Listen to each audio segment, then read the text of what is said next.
Mwaramutse kuri video nakoze kubijyanye no kugura inzu wayigura hanze canke mu Burundi. Hari umuntu hese comment ganagomba ndamusigurire. Mugabo cyo nashaka kuvuga d'abord nta muntu ntegeka, nta muntu mpena, nta muntu nsuka, ntabwo ndi mu financial advisor canke investment advisor.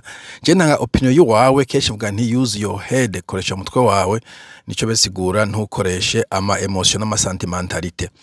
Ari nkaya avuga ngo none ko abazungu bahinduka nkinzoka yo munda baguhaye 24 sur 24 woca ugira iki? Bo reka ngezaho donke nico ushaka kuvuga ko ivyo bintu vyo kwazungu bahinduka nk'inzoka muzo ngo 24 baguha 24 heures sinzi ahantu yabikuye. Nivyo navuga ko abarundi kenshi na kenshi tuga ibintu out of ignorance, harimo ignorance nyinshi bitantangaje. Murabona n'abantu bitongona abategetsi bari kuri stade bari kuvuga amahopa, nta muzungu aguha amasaha 28 ataguteguje. Ivyo bintu ntabwo bibaho mu bazungu. Iyo ronse citizenship, ndabisubiramo, mu bazungu ramusonze citizenship, citoyenneté, navuze abantu bafise citoyenneté, sinzi ko mwana ahuye ico gihe ibiri permanent, nta muntu ayikwaka.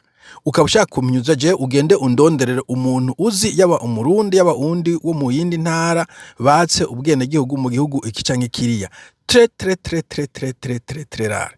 Nabajya bavuga ngo babakije zavya mu bantu usanga bajya bagenda bakubita amabombe hirya no hino, usanga bari kwacimanza muri ico gihugu ntibigira babaka ubwene gihugu. Mpanda natangara ahubwo aba bantu baba hari usanga hayagihana gacumagura abantu woje numva masha mu cyane yo yajava mugavuga no uyu ni umwene gihugu, he's a citizen.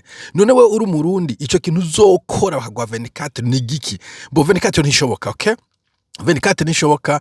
N'umuntu ari kuri permis isanzwe naho uri kuri visit twaje kwaje gutembera hanyuma ugakora icyaha gituma bagusubiza inyuma, bayita repatriation mengo. Ico gihe kumara hotel ikomeye bakoresha, ico gihe ntabwo bakwexpulse ngo twa 24 heures, baraguha umwanya wo kwitegura, umwanya wo kujurira d'abord, uwo mwanya ubufise.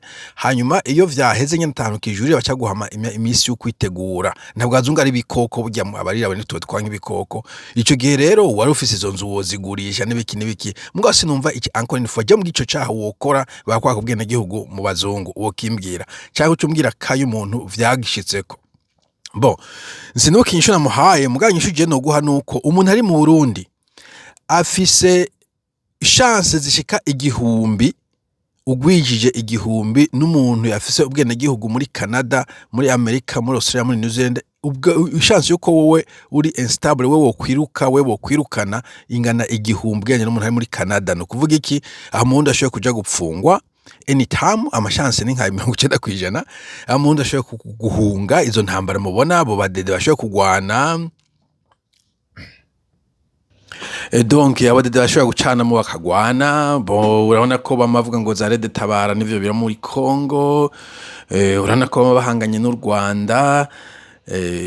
Donc nshaka kuvuga ko mu Burundi harimo amariske gusumvya umuntu ari muri Canada, umuntu ari muri Australia yafise ubwene gihugu.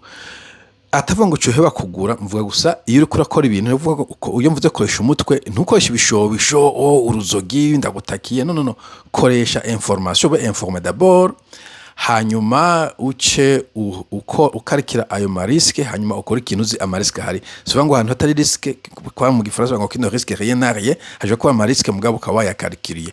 Ana cyituma kumbere wiyumvira ko ashaka kuzokwirukana mu gihugu urimo. Bon birumvikana ko kameme utobika y'ibintu nkaho ugende nko muri South Africa nako amba ariko arabibuka ko kameme ico gigomba kubiconsidera ibintu nk'ivyo. Mugabo muri make cyo nshaka kuvuga nuko umuntu afise citoyenneté, ubwene gihugu twumvikana. Ndaza bavuga turavyo Trump yakoze. Trump nta muntu afise ubwene gihugu yirukanye, okay? Nta numwe kuko ntibire kuriwe. Donc umuntu wese afise ubwene gihugu mu gihugu cy'Iburayi uwo yarashitse, ntikibuza ko ajana amafaranga handi n'abazungu arajana handi hanze. Mugabo ntabwo bafise yuko ngo ibintu vyiwe hazogira igihe bamwake bagende baramukubita ngo nibamwirukana atatekeye. Ivyo ntibishoboka, c'est impossible. Cyo gituma ibihugu bitera imbere harimo ikintu bita stability. Nico kintu hamfete niyo ntavuga ngo mbega ngo uri amafaranga hayo uje muri Canada, ntabwo uri kuragura amafaranga uzokora muri Canada kuko iyo stability kenshi na kenshi. Stability. Okay, mugira musimiza.